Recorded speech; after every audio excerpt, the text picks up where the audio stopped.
The morning sun glinted off the glass conference room as Edison slid the tablet across the table. On screen, a grainy image of me entering the Halcyon building last Thursday evening. Not exactly damning evidence, but enough for what they'd already decided to do. "We've received concerning reports about your after-hours activities," Edison said, voice neutral but eyes cold. "Our employment agreement explicitly prohibits working for another company while employed here." Beside him, Finn's lips curled into something between a smile and a sneer. "We have a zero-tolerance policy for this kind of betrayal, Arya." I felt nothing. Not fear, not anger, not even surprise. Just a strange lightness, as if gravity had loosened its hold on me. "You're terminated, effective immediately," Edison continued. He pushed a termination letter toward me. "Security will escort you to collect your things." I didn't argue, didn't try to explain. I simply nodded and said, "You're right. I should focus on one position." Their expressions flickered, confusion crossing their features before settling back into professional neutrality. They had expected tears, pleading, maybe anger, not this calm acceptance. What they couldn't see was the weight lifting from my shoulders as I placed my access badge on the table. 3 years of constant anxiety, of carrying an entire company's digital safety alone, evaporating in an instant. Finn cleared his throat, uncomfortable with my composure. "We'll need all passwords and access credentials before you leave." I smiled. "Everything's documented in the system knowledge base, just as protocol requires." Another lie. The documentation existed, but it was like giving someone a map without a compass. Technically complete, but practically useless without my contextual knowledge. As security walked me to my desk, colleagues stared, whispered. I packed my few personal items, a ceramic mug, a small plant that had somehow survived 3 years of neglectful watering, a notebook full of system architectures only I truly understood. Arlo, our VP of Technology, watched from his glass-walled office, expression unreadable. He made no move to intervene, though he knew better than anyone what would happen next. When the security guard escorted me through the lobby, spring air hit my face. I breathed deeply for what felt like the first time in years. By the time I reached my car, my phone buzzed with a message from Vega. "Still on for 2 p.m.? I typed back, "Yes, and now I can accept your full-time offer." 3 years of building someone else's empire was enough. 3 years of being the invisible infrastructure that kept everything running while others took the credit. 3 years of warnings ignored, requests denied, promotions passed over. Now it was over, and the countdown had begun. I know you're probably wondering how this story ends. Trust me, you won't want to miss what happens next. If you're enjoying this corporate revenge tale, take a second to hit like and subscribe. It really helps the channel grow. Drop a comment with your thoughts so far. Now, let me tell you how I ended up in this situation. My name is Arya Wesley, and until 40 minutes ago, I was the lead network security architect at a Fortune 500 tech company. The only one, in fact. Not by design. There were supposed to be 5 of us. Budget cuts shrunk that to 3, then resignations to 1. Just me. I never set out to become indispensable. That's a dangerous position in corporate America. But with each passing quarter, as my team evaporated and my responsibilities multiplied, I found myself as the sole guardian of a digital kingdom worth billions. It started 3 years ago when I was recruited from a smaller firm. I still remember Arlo's promises during my interview. "We're building a world-class security team," he'd said, eyes bright with genuine enthusiasm. "You'll lead a specialized group focusing on our proprietary systems." The salary wasn't spectacular, but the challenge was irresistible. Building security architecture for cutting-edge technology, working with brilliant minds, I signed immediately. Reality arrived by month 3. The first round of strategic restructuring eliminated 2 senior positions on my team. By month 6, another colleague left for better pay elsewhere. His replacement lasted 4 months before budget freezes, eliminated the position entirely. "Temporary situation," Arlo assured me. "We'll staff up next quarter." Next quarter became next year. Next year became let's reassess after the merger. The merger came and went. Still, just me. Meanwhile, the systems grew more complex. Our client base tripled. The attack vectors multiplied. I built increasingly sophisticated protection measures, working nights, weekends, holidays to keep pace with emerging threats. When I warned about critical vulnerabilities, my emails were acknowledged, but action items mysteriously disappeared from meeting minutes. When I requested additional staff, I was told to prioritize better. When I asked for compensation that matched my expanding responsibilities, I received praise instead of dollars. "You're our rock star," Arlo would say, clapping my shoulder. "Nobody understands these systems like you do." That was the problem. Nobody did understand them. Nobody wanted to understand them. I offered to train others, to document the increasingly Byzantine architecture that had evolved under pressure. The offers were met with nods, smiles, and zero follow-through. Last winter, I prevented a breach that would have exposed millions of client records. Working 72 hours straight, barely sleeping, I identified the intrusion pattern and built a new defense layer in real time. When the crisis passed, I received a $500 gift card and a mention in the company newsletter. The CEO, who took credit for our robust security culture, received a seven-figure bonus. That was when I realized what I had become, not invaluable, but invisible. The infrastructure nobody sees until it fails. I tried one last time, scheduling a meeting with Arlo and the executive team. "Our current security staffing is unsustainable," I explained, showing charts, data, industry comparisons. "We need at least 3 more specialists to maintain this architecture properly." Arlo nodded sympathetically. "After Q4 results," he promised, "we're just in a temporary holding pattern." I'd heard that line for 3 years. Without proper staffing, this system requires continuous maintenance from someone who understands its entirety, I warned. "If I were hit by a bus tomorrow, you'd have serious problems within days, catastrophic ones within weeks." The CFO frowned. "Sounds like we need better documentation, not more headcount." I felt something break inside me. I've submitted comprehensive documentation requests for 18 months. They've been deprioritized every quarter. Uncomfortable silence followed. Then, redirection, postponement, vague promises. I left that meeting knowing nothing would change. And I needed change. My health was deteriorating. My relationships strained by constant work emergencies. Something had to give. Then came the cybersecurity conference in Boston. I wasn't supposed to attend. Travel budgets were frozen, but the organizer was an old college friend who got me a speaking slot on adaptive threat response architectures. The company couldn't refuse the free publicity. That's where I met Vega, head of security for our largest competitor. She caught me after my presentation, impressed by the theoretical framework I'd outlined. "The implementation must be fascinating," she said, eyes bright with genuine interest. "I'd love to hear more about how you've actualized these concepts." We talked for hours, carefully avoiding specifics about our employers. Just 2 professionals discussing theoretical approaches, architecture philosophies, the first real professional conversation I'd had in years. As the conference ended, Vega handed me her card. "We could use your perspective on our new security framework.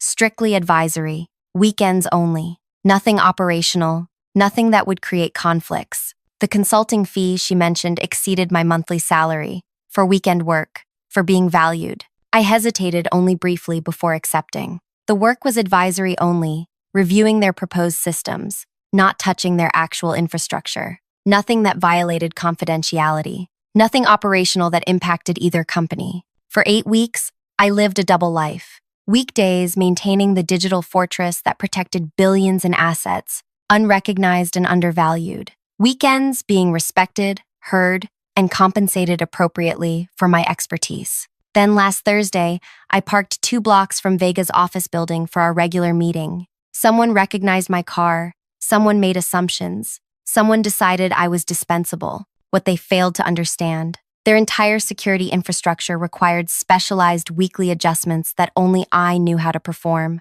Adjustments I'd tried to teach others, but nobody had time to learn. Adjustments that prevented the exact cascade of system failures I'd warned about repeatedly. As the security guard escorted me from the building, my phone lit up with a message from Vega. "Advisory board approved full-time offer. Chief security architect. Triple your current salary. Team of 8. When can you start?" I looked back at the gleaming tower where I'd given 3 years of my life.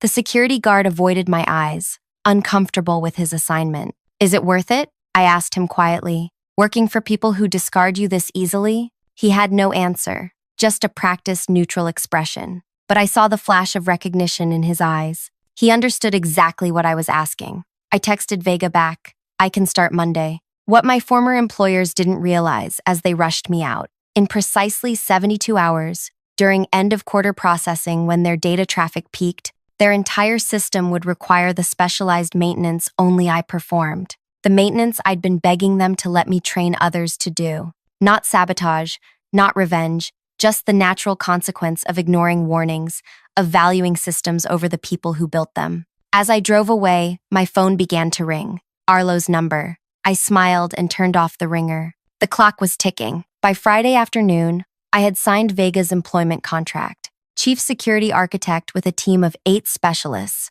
triple my previous salary and equity options. The relief was physical, like putting down a weight I'd carried so long I'd forgotten what normal felt like. I spent the weekend preparing for my new role, sleeping more deeply than I had in years. No emergency alerts waking me at 3 a.m. No expectations of immediate response, just silence and rest. Monday morning, I arrived at Halcyon headquarters dressed in a new suit. The lobby's soaring ceilings and natural light were designed to impress, but it was the respect that struck me most. "We're thrilled you're joining us, Arya," Vega said, giving me a proper orientation tour. "Let me introduce you to your team." Team. The word sounded foreign after years of solitary responsibility. 8 security specialists, each with defined roles that complemented one another. They looked at me with curiosity, not the desperate relief I'd grown accustomed to when appearing to solve the latest crisis. "We've heard incredible things about your adaptive security approach," said Ellis,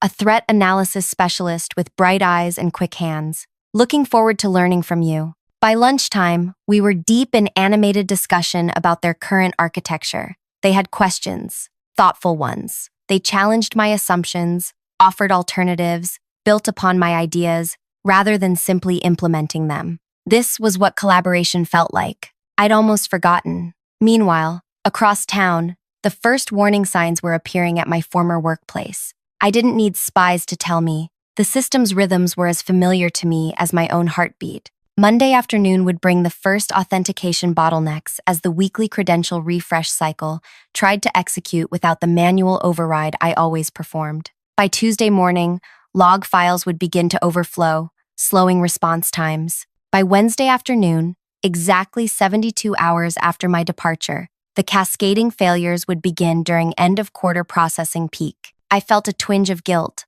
not for what would happen, I had warned them repeatedly, but for the innocent employees who would suffer alongside those who had made the decisions. My phone buzzed at 4:52 p.m. Monday. "Arlo." I let it go to voicemail. "Arya, it's Arlo. Look, there seems to be some issue with the authentication servers. Probably just a configuration thing. Call me when you get this. Thanks." His voice was casual, just a small technical hiccup.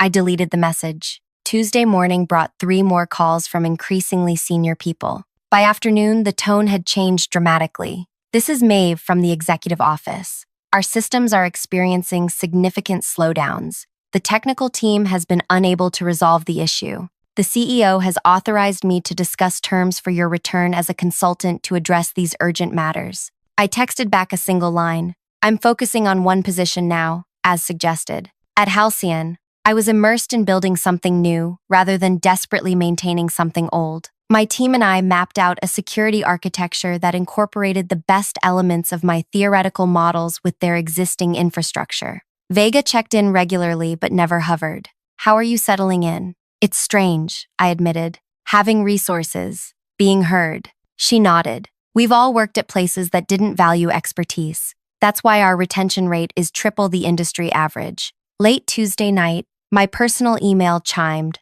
From Arlo, marked urgent. "Critical system failure imminent. Name your consulting rate. Please respond immediately." I closed the laptop without replying. Wednesday dawned bright and clear. At my morning team meeting, we finalized our implementation plan for the new security architecture. The energy was electric. 8 brilliant minds building something together, each contribution acknowledged and valued. My phone began vibrating continuously around 2 p.m. I silenced it during our planning session. When I checked later, I had 17 missed calls and twice as many texts. One from Edison in HR. "Legal has reviewed your termination. We may have acted hastily. Please call urgently." Another from Finn. "Whatever they're paying you, we'll double it. This is critical." From the CEO himself. "National clients losing access to accounts. regulatory implications, board meeting in progress, call immediately. I felt no satisfaction, just a hollow confirmation of everything I had warned them about. They had built a kingdom on my shoulders, then pushed me away without understanding what would collapse. That evening, as I drove home from my new office, a breaking news alert flashed across my dashboard display. Major service outage reported at leading financial technology provider. Thousands of client accounts inaccessible. No company name yet, but I knew. The mainstream exposure would come tomorrow when clients couldn't access their quarterly reports, when regulators started asking questions, when the stock began to plummet. At home, I opened a bottle of wine I'd been saving and sat on my balcony, watching the sunset. My phone lit up again, Arlo's number. This time, I answered. Arya. His voice was ragged with exhaustion. Everything's failing. Sequential authentication breakdowns, cascading into the transaction processing layer. Nobody can stop it. I warned you, I said quietly. For 3 years, I warned you. I know. The admission sounded physically painful. Tell me what to do. Any price. I took a slow sip of wine. It's not about price anymore, Arlo. It's about value. We valued you. No, I interrupted. You valued what I produced. Not enough to listen when I told you it was unsustainable. Not enough to staff properly. Not enough to compensate fairly. Not enough to credit honestly. Silence stretched between us. You know what would have prevented this? I continued. Any one person besides me understanding how these systems actually work. Anyone taking 5 minutes to read the warnings I documented in every quarterly review. Anyone listening when I said this exact scenario would happen if I ever left. His breathing was the only response. The recovery procedure exists, I said finally. It's in the disaster documentation I submitted last year. The documentation that was deprioritized because you're handling everything so well, Arya. I ended the call and turned off my phone. Thursday morning, I arrived at Halcyon to find Vega waiting in the lobby. Have you seen the news? She asked, holding out her tablet. The headline was stark. Major tech failure erases billions in market value. Beneath it, a photo of my former company's headquarters. Their entire client database is locked, Vega said. Transaction processing down for 16 hours and counting. The stock has dropped 40% since opening. I felt strangely empty looking at the numbers. This wasn't satisfaction. This was waste. Of talent, trust, potential, caused by short-sighted decisions made by people who wouldn't suffer the worst consequences. They've been calling our executive office, Vega continued, trying to reach you through us. For emergency support? No. Vega's expression was grim. They're threatening legal action, claiming you sabotaged their systems before leaving. My stomach dropped.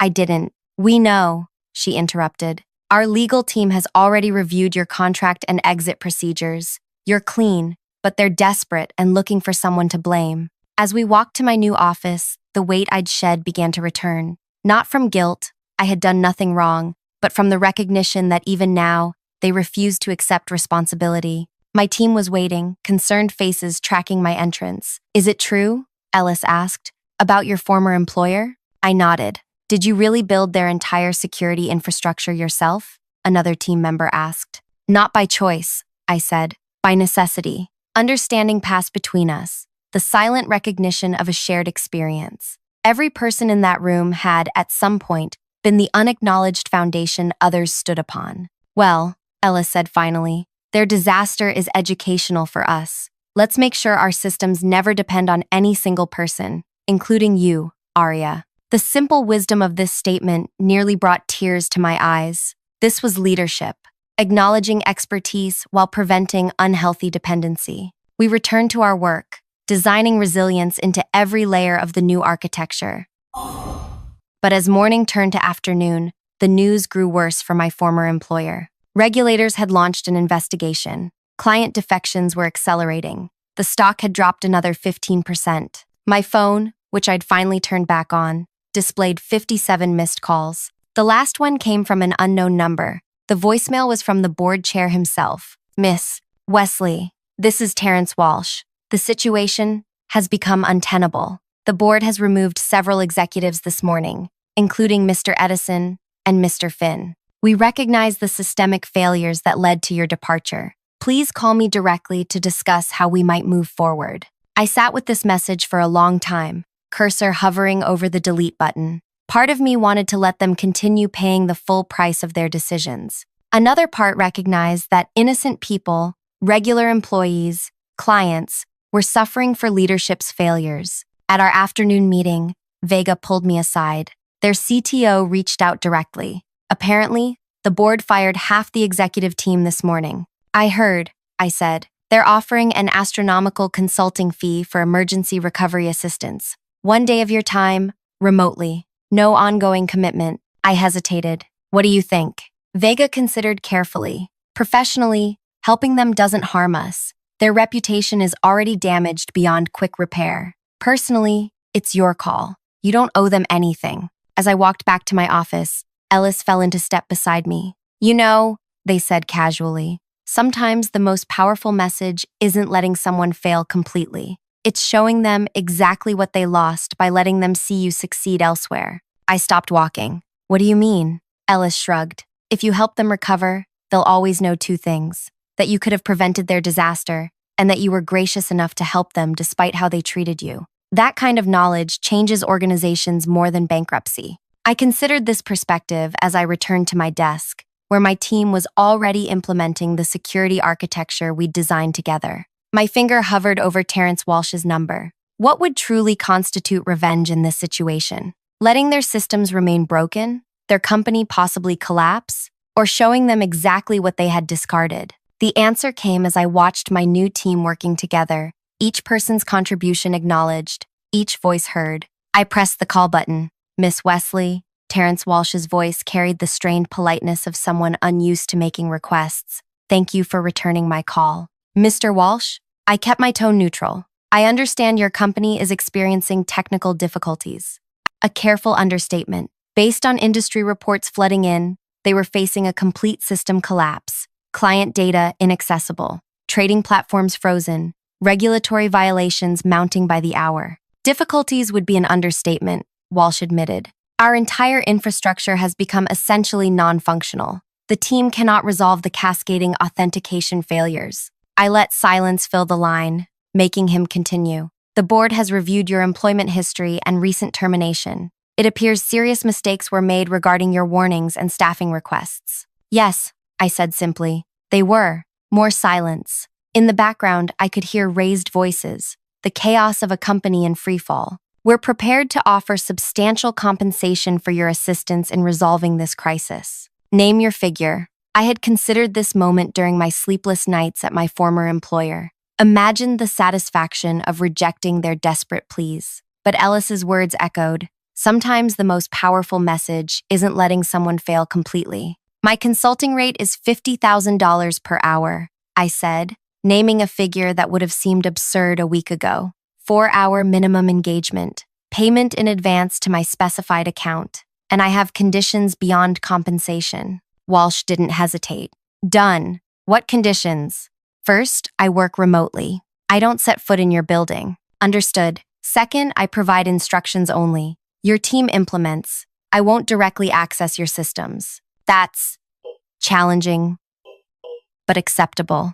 Third, I receive a public letter of apology, acknowledging that I warned about these vulnerabilities repeatedly and was ignored. Walsh paused. The legal implications are less severe than bankruptcy, I finished. Fourth, every member of my former team who was laid off receives 6 months severance and positive references. The board would need to. Fifth, I continued. You create and fully fund the security team structure I originally proposed, with market rate salaries and proper management support. Silence stretched between us. These aren't just demands for my benefit, Mr. Walsh, I explained. Without these structural changes, you'll be right back here in 6 months when the next person burns out or leaves. I heard papers shuffling, muffled voices as he conferred with others. We agree to your terms, he finally said. How soon can you begin? Transfer the payment, send written confirmation of all conditions, and I'll start this afternoon. After ending the call, I sat motionless, letting the reality settle around me. Not revenge as I had imagined it, but something more profound. Accountability, change, recognition. Vega knocked on my open door. How did it go? I explained the agreement. She nodded approvingly. Using their crisis to force structural change. Impressive. It's not just about making them pay, I said. It's about making sure this doesn't happen to the next person. Exactly why we wanted you here, she replied with a smile. This approach to their crisis actually aligns perfectly with our next phase. The board has approved our proposal to launch a security consulting division. I looked up, surprised. We've received 17 inquiries since news of their failure broke, Vega continued. Companies terrified they might have the same vulnerabilities. Who better to lead that division than someone who just proved how essential proper security architecture is? The pieces clicked into place. My experience wasn't just valuable here, it was transformative, not just for me,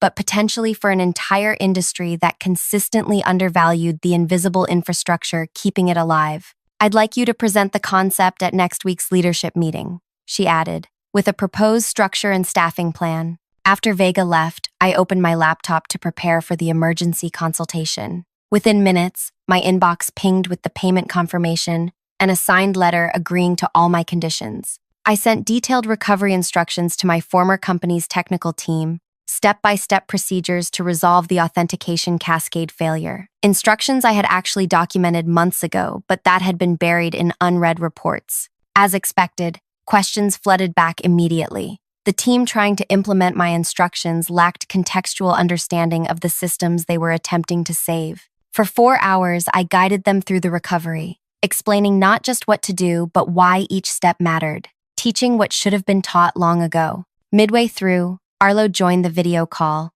eyes hollowed from sleepless nights. Arya, he began. I want to. This isn't the time, I interrupted. Let's focus on recovery. By evening, their systems were stabilizing. Authentication flows restored, transaction processing resuming. Too late to prevent significant damage to their reputation and stock price, but soon enough to avoid complete collapse. As our session ended, I delivered one final message to the assembled team. Every system you're working with has documented maintenance procedures and vulnerabilities I identified. Those documents exist in the folders that were deemed low priority for review. Read them, learn them, because building resilience isn't about technology. It's about people understanding what they're responsible for. I closed the laptop and looked out my office window at the sunset painting the city gold. My phone buzzed with a text from Ellis. Teams heading out for drinks to celebrate the new architecture approval. You coming? For the first time in years, I had no alerts to monitor,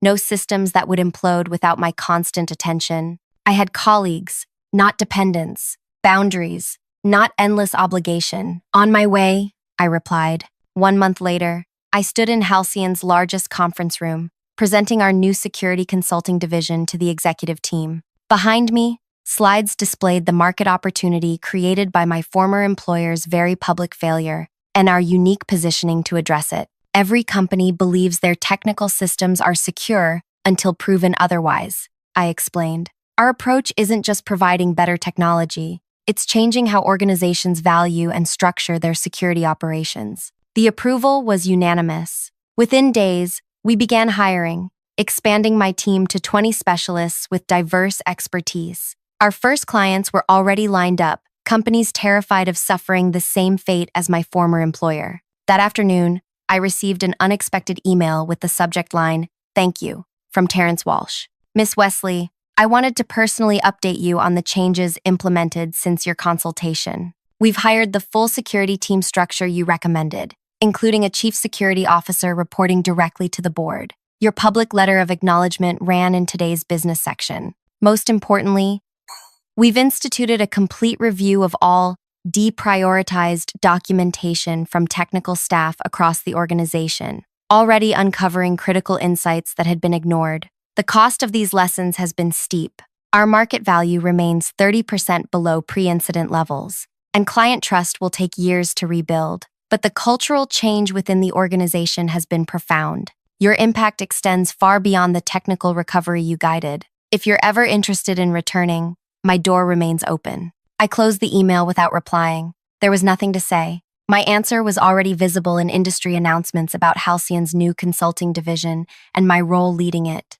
3 months after my termination, I took the stage at the same cybersecurity conference where I'd met Vega. This time, I wasn't speaking as a lone architect, but as the division head of a growing team, presenting our framework for organizational security resilience. In the audience sat former colleagues, including Arlo and the new CSO they'd finally hired. Their expressions as I detailed our client growth, including 5 companies who had transferred their business from my former employer to Halcyon, told me everything. They understood, finally, that what they had lost wasn't just my technical knowledge. They had lost the future I was now building elsewhere. After my presentation, attendees swarmed with questions and business cards. Among them was the new CSO, who waited until others had dispersed. "Your replacement system is impressive," I acknowledged, noting the positive industry reviews their rebuilt security architecture had received. "Built on your foundation," she admitted. "Your documentation was extraordinary once anyone actually read it.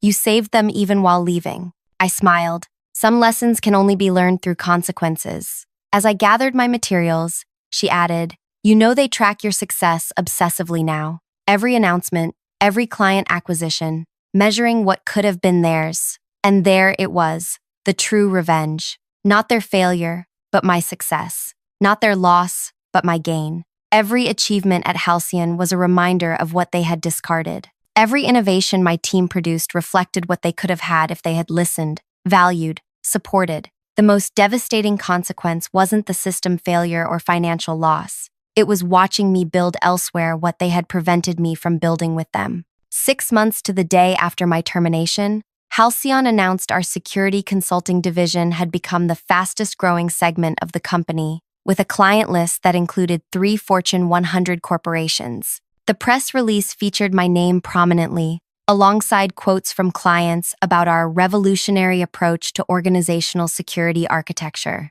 That evening, Ellis organized a team celebration. 20 brilliant specialists, none overworked, none undervalued, each contributing their unique expertise to something larger than themselves. As we raised glasses, Ellis offered a toast to Arya, who showed us all that the best expertise isn't about knowing everything yourself. It's about building teams where everyone's knowledge is heard. Looking around at these faces, engaged, respected, collaborative, I realized this was the real victory. Not watching my former employer struggle, but creating an environment where talent could thrive, where warnings were heeded, where expertise was valued, where no single person carried an impossible burden. Sometimes the most satisfying revenge isn't making others fail. It's succeeding so visibly that they must forever live with the knowledge of what they lost. And sometimes the greatest revenge of all is simply building the life and career you deserve elsewhere. If this story resonated with you,